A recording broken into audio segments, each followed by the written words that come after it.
बहू का अधूरा सपना।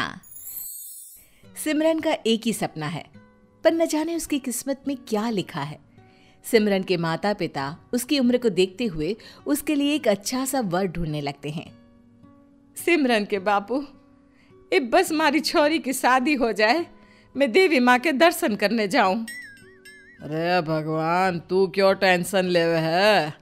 मारी छोकरी के वास्ते एक से एक छोरे के रिश्ते आएंगे।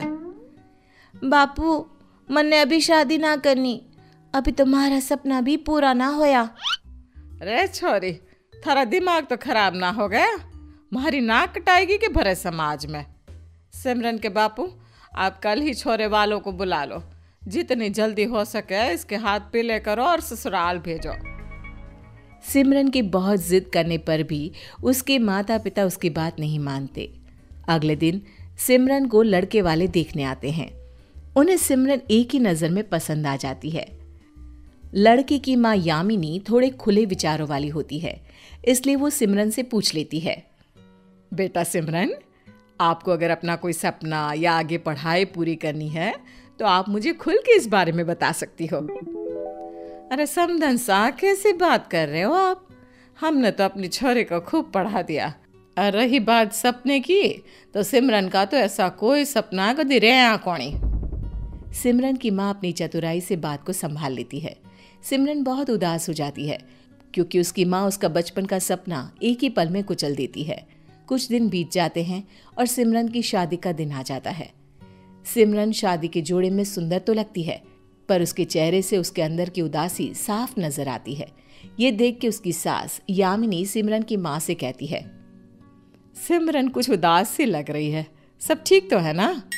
हाँ हाँ समधन सा, सब ठीक है। वो शादी के बाद अपने माता पिता से दूर जाने की वजह से उदास है, और कुछ बात ना है। यामिनी अपनी समधन की बात मान लेती है और शादी की रस्में पूरी करने लगती है। आखिर शादी संपन्न हो जाती है और सिमरन की विदाई हो जाती है। अपने ससुराल आने के बाद भी सिमरन के चेहरे से उदासी नहीं जाती। ये सब देख के उसका पति विकास उससे पूछता है, क्या हुआ सिमरन, सब ठीक तो है? तुम कुछ उदास लग रही हो। ना कुछ ना, वो मन ने अपने माँ बापू की याद सता रही है, और कोई बात ना है। अगर यही बात है तो मैं कल ही तुम्हें उनसे मिलवाने ले जाता हूँ। अगले दिन विकास और सिमरन तैयार होकर निकल जाते हैं। घर पहुंचकर सिमरन अपने माता पिता से मिलती है। शाम होने से पहले वो दोनों वहां से रवाना हो जाते हैं, पर अभी भी विकास को सिमरन कुछ खास खुश नहीं लगती। ये देख के विकास अपनी माँ के पास जाता है। माँ, जब से शादी हुई है सिमरन काफी उदास सी रहती है। क्या ये शादी उसकी मर्जी के खिलाफ हुई है? बेटा, ऐसा तो कुछ नहीं हुआ, पर हाँ, मैंने भी उसे काफी गुमसुम और उदास ही देखा है। माँ, कहीं ऐसा तो नहीं कि सिमरन के माता पिता ने हमसे कोई बात छुपाई हो जिसके चलते सिमरन उदास हो? मुझे लगता है कोई तो बात जरूर है। खैर, तुम टेंशन मत लो, मैं सिमरन से बात करती हूँ। ये कहकर यामिनी सीधा सिमरन के पास जाती है। यामिनी को अपने कमरे में देखकर सिमरन थोड़ी सहम सी जाती है। सासू माँ, आप यहाँ कोई काम था तो मुझे बुला लेते। नहीं नहीं सिमरन, ऐसा कोई काम नहीं है।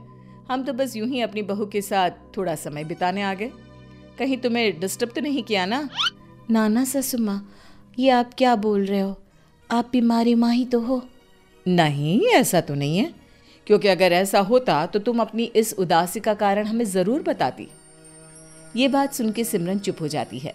यामिनी समझ जाती है कि जरूर कोई बात है जो सिमरन शादी से पहले उसे बताना चाहती थी, पर किसी वजह से नहीं बता पाई। यामिनी बातों को घुमाना शुरू करती है, कुछ अपने बारे में बताती है, कुछ सिमरन अपनी सास को अपने बारे में बताती। दोनों के बीच खूब सारी बातें होने लगती है, या यूं कहिए कि दोनों सास बहू अच्छी दोस्त बन जाती हैं।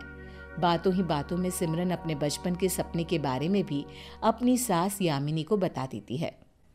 वो सासू माँ, हमारा एक सपना है, मैं इंस्पेक्टर बनना चाहती हूँ, पर अब ये सपना सिर्फ सपना ही रह गया। ये कैसी बात करती हो? मैं हूं ना, तुम्हें तुम्हारा सपना जरूर पूरा करवाऊंगी। और मेरी बहू इंस्पेक्टर बने, इससे ज्यादा खुशी की बात भला और क्या हो सकती है? क्या सच सासू माँ? आप सच कह रही हो?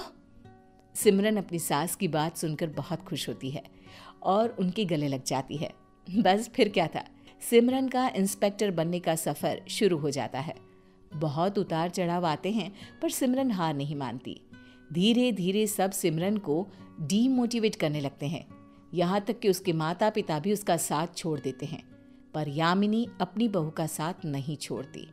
आखिर वो दिन आ जाता है जब सिमरन इंस्पेक्टर बन जाती है। सब बहुत खुश होते हैं पर सिमरन के माता पिता अब उससे कोई रिश्ता नहीं रखते। फिर एक दिन, सिमरन के बापू, घर में चोरी हो गई, हमारे सारे गहने ले गए, यहाँ तक कि खूंटे ते बंधी भैंस और गाय ने भी चुरा ले गए। हाय रे, मैं तो बर्बाद हो गया। अब मैं इतना धन कैसे जुटाऊंगा? मन तो एक ही रास्ता नजर आ रहा है, खुदकुशी। अब जी के भी क्या करना है? सिमरन को भी अपने मायके में हुई चोरी के बारे में पता चलता है। वो तुरंत अपनी टीम के साथ अपने मायके पहुंच जाती है। जब उसे पूरी बात पता चलती है तो वो अपनी टीम के साथ खोजबीन करने लगती है और अंत में चोरों तक पहुंच जाती है। सिमरन की सूझबूझ देख के सभी लोग बहुत सराहना करते हैं। तभी यामिनी सिमरन की माँ से कहती है, समधन जी, आपने तो अपनी बेटी का सपना और बेटी दोनों को छोड़ दिया था, पर मैं जानती थी कि मेरी बहू बहुत काबिल है। मने माफ कर दो समधन सा, मैं अपनी छोरी की काबिलियत ना पहचान पाई। माफी ही मांगनी है तो सिमरन से मांगिए, जिसने ये जानते हुए भी कि उसके माँ बाप गलत कर रहे हैं फिर भी उनकी इज्जत पर कोई आंच नहीं आने दी। यामिनी की बात सुनकर सिमरन के माता पिता बहुत शर्मिंदा होते हैं और दोनों अपनी बेटी सिमरन से कहते हैं, मारे से बहुत बड़ी गलती हुई है छोरी, जो थारी काबिलियत ना पहचान सके। हाँ हमारी बच्ची, हमने माफ कर दे। माँ बापू, आप हमारा बुरा कौन ही चाह सकते। मन्ने पता है आपने हमारी भलाई के लिए ही हमारा ब्याह कराया है और इस कारण से ही मैं आज इंस्पेक्टर बन पाई हूँ, क्योंकि आपने मारे को हमारी दूसरी माँ से मिलवाया, जिसने हमारा साथ कदे नहीं छोड़ा। मैं तो बस सबसे यही कहना चाहती ही कि बेटी ने पढ़ाओ न बेटी ने बचाओ।